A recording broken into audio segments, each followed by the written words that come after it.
Hello friends, welcome to my channel myself Rajkaun. Friends, आप तो जानते हैं कि मैं अपने चैनल के through appropriate buying level scripts बताना पसंद करता हूं ताकि आप लोगों को आपके इन्वेस्टमेंट भी एक अच्छा रिटर्न मिले।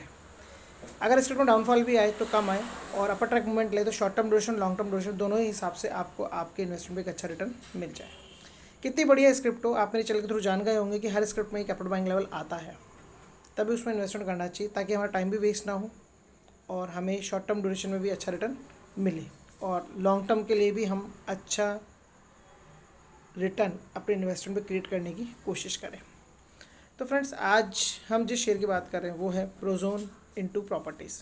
ये शेयर इस वक्त 23 रुपये के आसपास बाइंग के लिए अवेलेबल है, 23-24 रुपये। अगर इसका 52 वीक हाई देखें तो 40 रुपीज़ के आसपास और 52 वीक लो बिलो ₹20। और इस वक्त ये अपने 52 वीक हाई से अगर देखा जाए तो 40% के डाउनफॉल पे बाइंग के लिए अवेलेबल है। पर फ्रेंड्स, अगर हम इसका एक और पॉइंट ऑफ व्यू देखें, 75 रुपीज़ से ये इस वक्त 23-24 पे अवेलेबल है, यानी कि मोर देन 65% का डाउनफॉल। अगर इसका दूसरा मैं हाई देखता हूँ तो पिछले कुछ ईयर्स को एनालाइज करके बात करते हैं तो अब क्या इसमें इन्वेस्टमेंट करना चाहिए। फ्रेंड्स, इन्वेस्टमेंट करने के जो रीज़न है वो 3 है, लेकिन पहले मैं आपको इसके फाइनेंशियल वैल्यूज़ को एनालाइज करके बताता हूँ, फिर वो 3 बातें बताऊँगा जिससे कि आपको पता लगेगा कि इन्वेस्टमेंट करना चाहिए कि नहीं करना चाहिए। और आप ये भी जानते हैं कि इसमें 2 दिग्गज खिलाड़ियों का भी इन्वेस्टमेंट है। आप तो पिक्चर ही सामने आ गई होगी, ये बात बोलती है डी मार्ट और झुंझुनवाला जी। लेकिन फ्रेंड्स, फिर भी आप अपना रिसर्च एनालाइज पूरा करें, मैं भी अपना रिसर्च एनालाइज पूरा करता हूँ। देखा देख इन्वेस्टमेंट करने की बजाय हमें अपना दिमाग में लगाना चाहिए, क्योंकि नकल में भी अकल की ज़रूरत होती है। नकल में भी अकल की ज़रूरत होती है। तो friends, investment point of view से बात करने से पहले हम बात करते हैं फाइनेंशियल वैल्यूज़ की। तो फ्रेंड्स, फर्स्ट जो मैं इसकी फाइनेंशियल वैल्यू डिस्कस करना चाहता हूँ वो प्रीवियस क्वार्टर, जो लास्ट ईयर का जो प्रीवियस ईयर है उसके 4 क्वार्टर्स को लेकर के बात करता हूँ और इस करंट ईयर का फर्स्ट क्वार्टर, यानी कि 5 क्वार्टर्स की बात करेंगे हम इसके।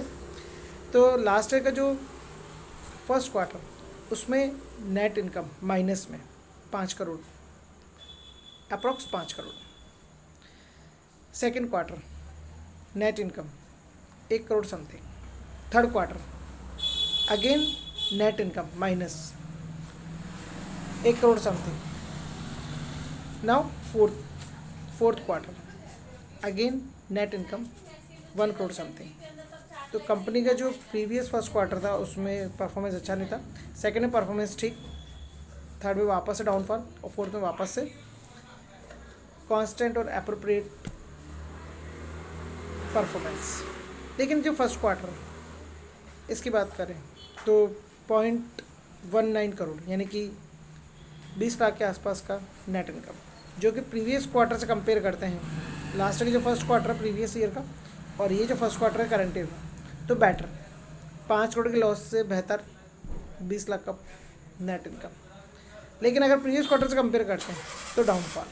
लेकिन friends, investment point of view से जो बात है वो मैं बताता हूँ। तो पिछले कुछ सालों में इस कंपनी का जो परफॉर्मेंस है डाउन गया, लेकिन इस साल वापस से परफॉर्मेंस बेटर आ रहा है in terms of revenues. Profit तो अप एंड डाउन हो रहे हैं लेकिन रेवेन्यूज़ के हिसाब से बेटर है। और ये इसलिए भी हुआ होगा क्योंकि कोरोना का टाइम पीरियड था। पिछले 2 साल में रियल एस्टेट के बिज़नेस में इफेक्ट आया कोरोना का, ये आप और हम सब जानते हैं। लेकिन अब कोरोना का इफेक्ट धीरे धीरे ख़त्म होता जा रहा है। या अगर इफेक्ट है भी तो इतना नहीं है कि बिज़नेस पॉइंट ऑफ व्यू से अगर हम बात करें तो बिज़नेस पॉइंट ऑफ व्यू से आगे मार्केट ओपन हो रहा है। आने वाला टाइम अब बूम करेगा रियल एस्टेट का बिज़नेस। और अब वैसे भी आने वाला टाइम साल 6 महीने त्योहारों के हैं और सभी की इनकम सेटल हो रही है, सभी प्रॉपर तरीके से फॉर्म में आ गए हैं अपने इन्वेस्टमेंट पॉइंट ऑफ व्यू को लेकर के, चाहे वो रियल एस्टेट्स हो या चाहे किसी और पर्पज़ से हो। तो रियल एस्टेट का बिज़नेस आने वाले टाइम में बूम करेगा। जो भी रुकावट थी रियल एस्टेट के बिज़नेस की ग्रोथ के हिसाब से वो अब ख़त्म होती जा रही है और day by day market upper level track पे आता जा रहा है। सभी की इनकम पॉइंट ऑफ व्यू से बात करें तो सभी की इनकम सेटल होती जा रही है, प्रॉपर वे में आती जा रही है। सभी अपने बिज़नेस को सेट करने में लगे हुए हैं, अपने आप को इंक्रीज़ करने में लगे हुए हैं, इम्प्रूव करने में लगे हुए करते जा रहे हैं। ये तो बात मैंने आपको बता दी कि आने वाला टाइम बेहतर। लेकिन 3 जो बातें हैं इसमें इन्वेस्टमेंट पॉइंट ऑफ व्यू से वो ये कि फर्स्ट, इसका इफेक्टिव मैनेजमेंट, इसका जो मैनेजमेंट है बहुत इफेक्टिव है।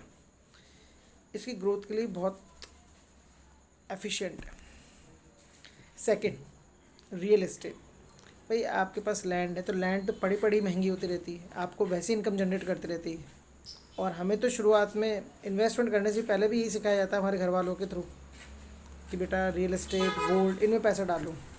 सुदृढ़ स्थिति रही है आपकी, तो रियल एस्टेट का बिजनेस तो वैसे सुदृढ़ होता है। रिटर्न टाइम टू टाइम जैसे जैसे ईयर्स बीतते चले जाते हैं, ऑटोमेटिक इनकम जनरेट हो जाती है वैल्यूएशन बढ़ने के कारण। Third, mall concept, real estate business concept like mall. तो ये जो 3 चीज़ें मैंने आपको बताई, एक तो effective management, efficient management, second real estate business, third real estate business में भी मॉल कंसेप्ट, बिजनेस कंसेप्ट। तो फ्रेंड्स, इन्वेस्टमेंट करना लाजमी है, आने वाले टाइम में एक अच्छा रिटर्न मिलेगा। और अच्छा रिटर्न नहीं भी मिला तो भी आपको एक अप्रोप्रिएट रिटर्न ज़रूर मिलेगा। अगर मान लीजिए ये अभी 23-24 रुपये के लेवल पे शेयर है, तो हो सकता है थोड़ा सा इसमें डाउनफॉल आ जाए बिलो ₹20 ड्यू टू रिजल्ट जो इसका ये फर्स्ट क्वार्टर। लेकिन जितना आप नीचे आएगा उतना ही अपर बाइंग लेवल बनेगा। और आने वाले टाइम में ये जब बिजनेस बूम करेगा, जिसका कंसेप्ट है बूम करेगा ड्यू टू इट्स मैनेजमेंट और रियल एस्टेट सेक्टर, तो वापस से आपको आपके इन्वेस्टमेंट का अच्छा रिटर्न मिल जाएगा। तो फ्रेंड्स, आप अपना रिसर्च एनालिसिस पूरा करें। मेरी कहीं भी बात को आप अपने फाइनेंशियल एडवाइज़र के साथ में ही डिस्कस करें, उसके बाद ही इन्वेस्टमेंट पॉइंट ऑफ व्यू से कोई डिसीजन लें। मोटिवेट करें मुझे। अगर आपको मेरी बात सही लग रही तो प्लीज़ लाइक कर दे वीडियो को। आपका एक लाइक मुझे मोटिवेट करता है और मेरे सब्सक्राइबर की फैमिली बढ़ाए मेरे चैनल को सब्सक्राइब करके, ताकि मैं डे बाय डे मोटिवेट होता रहूँ और आपको इस तरह की वीडियोज़ बना करके प्रेजेंट करता रहूँ। तो friends, thanks for watching, have a nice time.